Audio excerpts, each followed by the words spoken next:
Welcome back to Established Dominance Fantasy Football. I'm your host, Ding, and the goal of this podcast is to continue our discussion on wide receivers. We're going to look at wide receivers 21 through 40. We'll talk news and injuries affecting this group. We'll look at my next 20 candidates. And if you enjoy this podcast, please hit the like and subscribe buttons, and feel free to follow us on X. Okay, let's get caught up on the news. CeeDee Lamb still has not been paid, but now Dak's talking about money. So hopefully they both get paid, but now it's a bigger question mark. Chase hasn't been paid, and there's no news if he's been back to practice, so still continue to monitor that. As far as injuries to wide receivers, they're starting to pile up, so you really need to pay attention on what's left out there. Rookie Ricky Pearsall is still hurt with a shoulder injury, and he'll probably miss the next preseason game. He's not ranked in today's 21 through 40, but his absence gives Debo a boost even more. So I originally had him at in the top 20 for Debo, but I mean, he could be potentially pushing top 10. Addison's ankle injury appears to be minor, and the coaching staff feels confident on a week 1 lineup for him. Again, Darnold is still an issue. Christian Kirk has a minor calf injury. Nothing to worry about there according to the coaching staff, but you really need to monitor because he missed a lot of time last year with soft tissue injuries, and this is just potentially a start of bad things to come for him. DeAndre Hopkins' knee injury will take him out 4 to 6 weeks, so I'm thinking his earliest return is week 3. But Tennessee has a week 5 bye. And teams love to let hurt players rest longer if the bye week is conveniently aligned to when they return. So if this return is pushed back to week 4, I'm guessing they just hold him until after the bye. And that would crush you if you took this guy in the 3rd round or 4th round where he's typically going, and then you don't even get him until week 6. So that takes him out of my 21 through 40. Amari Cooper left practice early yesterday. Nothing specific, but keep monitoring.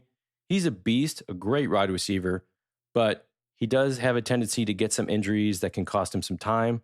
I'm not a big Cleveland fan. They're kind of shifty when it comes to injuries, so I don't expect them to really give us a good update. Just monitor his practice performance. Tyler Lockett has a knee injury, no specificity. And when it comes to Seattle, that's another team that loves to play the I've got a secret with injuries. So DK gets another boost here. All right, you're caught up.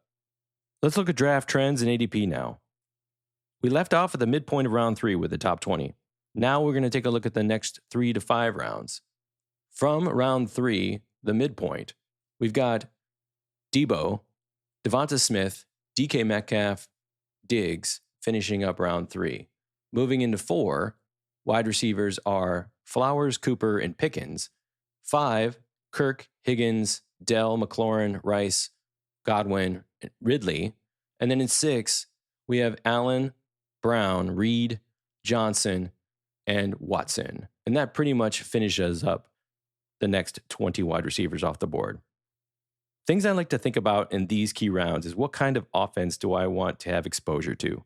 High octane, high scoring, strong quarterbacks who throw the ball and want to look good doing it. KC, Green Bay, Houston, Philly, Arizona, Dallas, LA, Miami are great examples of this. And if I didn't get their alpha in the first couple of rounds, do they really have a good wide receiver 2? And can I get that guy? Especially if the alpha goes down, now that wide receiver 2 becomes the guy.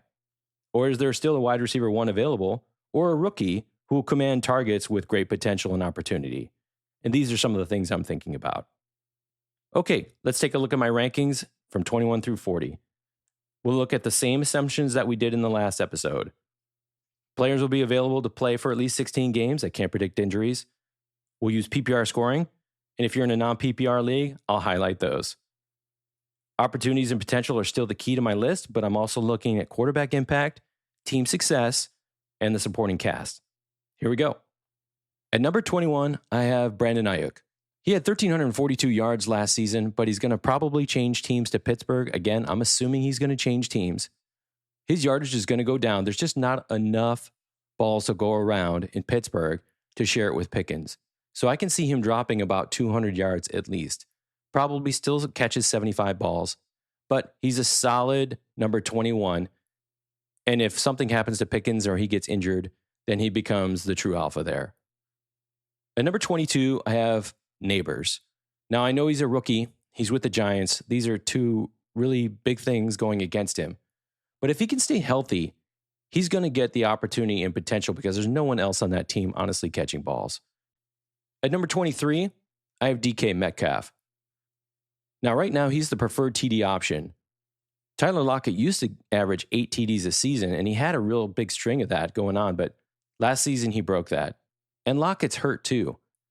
They have an easier schedule this year, and last year he only caught 66 balls, but he had 8 touchdowns. I think that improves, so I see DK at 23. At 24, I have Jakobi Meyers. It might be a little bit higher than other people have him, especially with, the alpha that he's got on his team. But the coaches are talking him up. And last year he put up 220 points and he was still there competing. He had 8 touchdowns receiving, but he had 2 touchdowns rushing. So 10 total touchdowns, that's pretty good. And if you're in a non-PPR league, this guy moves up a couple of notches. He might even jump into your top 20. So keep that in mind. At number 25, I have Zay Flowers. Now, Baltimore, I don't really see them as much of a throwing team. He had 6 touchdowns last year, but only 5 receiving, 1 rushing, 77 catches. He's their alpha, if you want to call it that, on that team, I think. But he lacks discipline. He cost the Ravens the AFC Championship, and I know Ravens fans will back me on that. Now, I think he should improve on his numbers.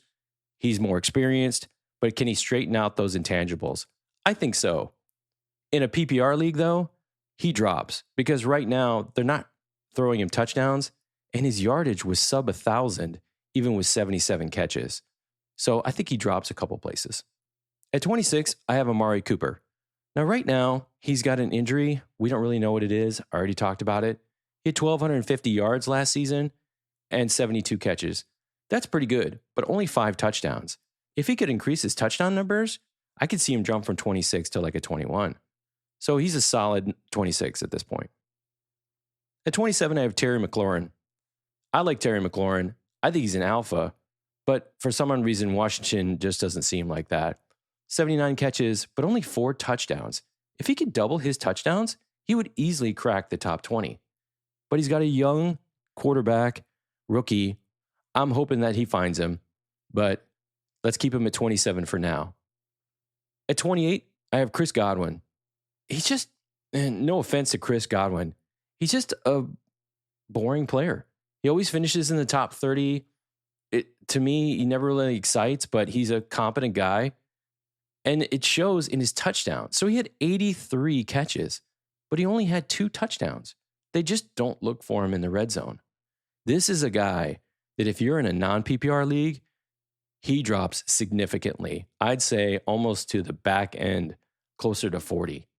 I mean, with only 3 touchdowns, but he's catching 83 balls and getting 1,000 yards, I would put him in the mid-30s at least. At number 29, I have Rashee Rice. There's a lot of question marks here. The guy got arrested. Is he going to go to jail? Is it going to get pushed off until next season? He's got 7 touchdowns from last year, 79 catches. Again, all of the offense goes through Kelsey in KC.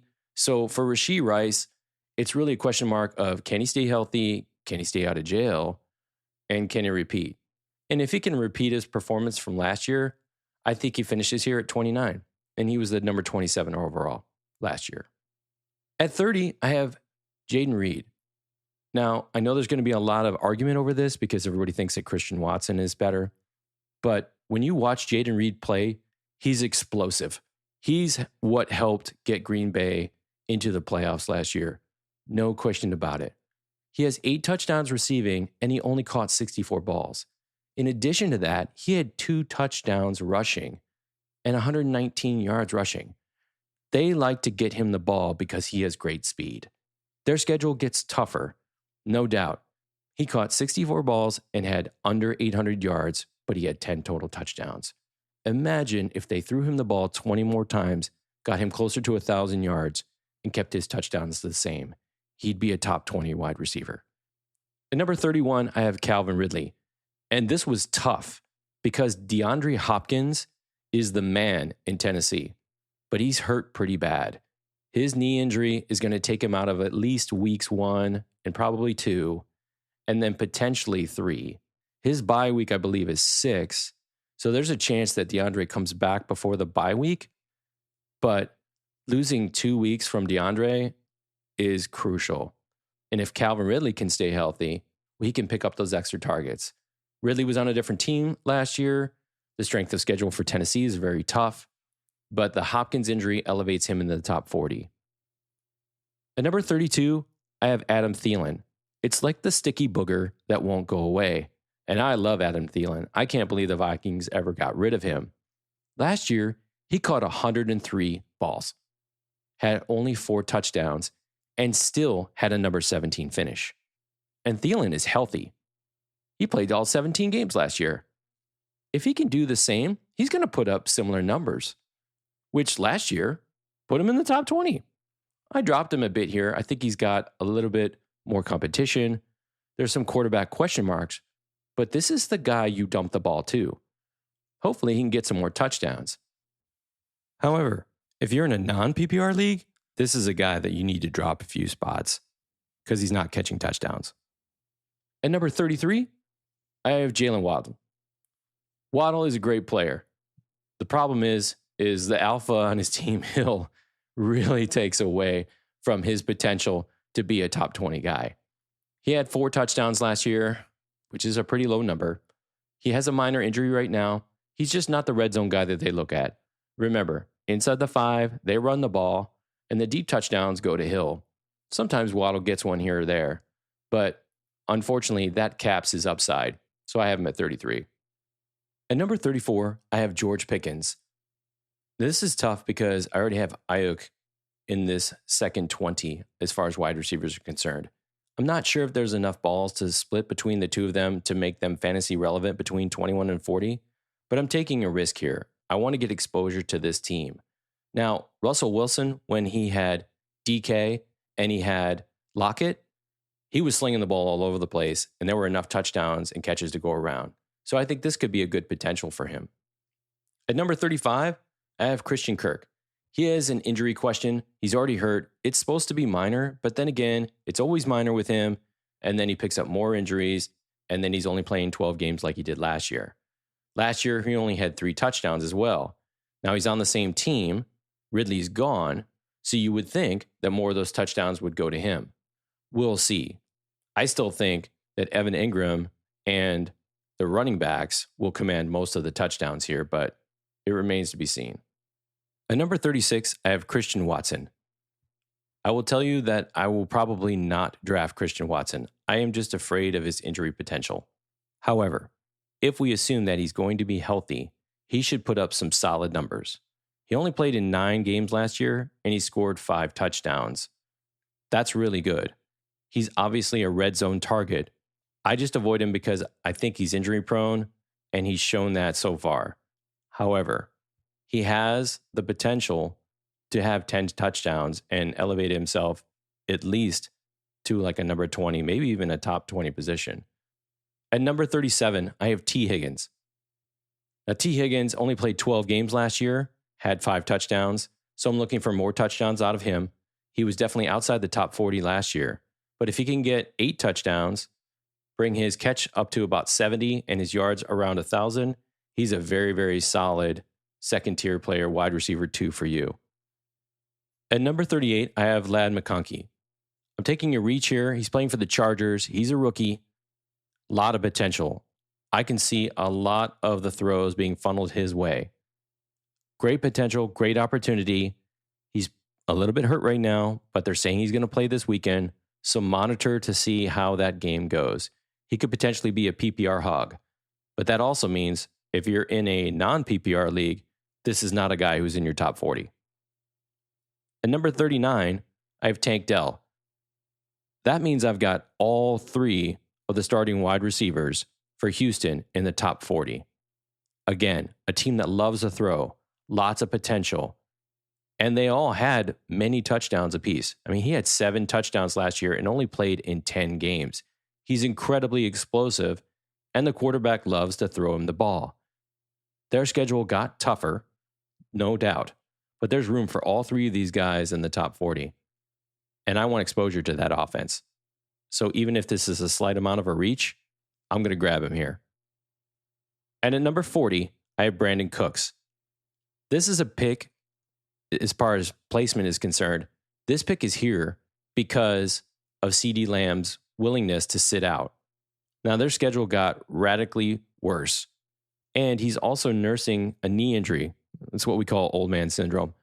But if he can get healthy and play, he's going to be the target hog there. Last year, he had 8 touchdowns.